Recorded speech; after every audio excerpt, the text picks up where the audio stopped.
Msanii Harmonize ameyakanyaga na ameshushiwa mkwara mzito na baba wa kufikia wa mtoto wake Zuu, na hiyo ni baada ya Harmonize mwenyewe kusema kwamba anawalipia kodi, yani huyo bwana pamoja na mama wa mtoto wake, mama Zuu, yule mtoto ambaye ni Zuu Konde.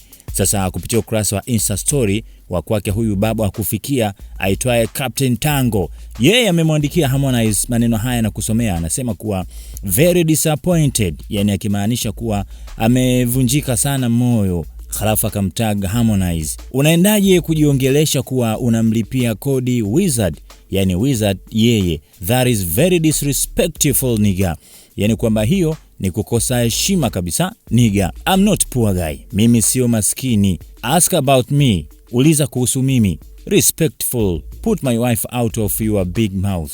Hapa akimwambia kwamba heshima, muweke mbali mke wangu na huo mdomo wako mkubwa. You have your girl, talk about her nigga.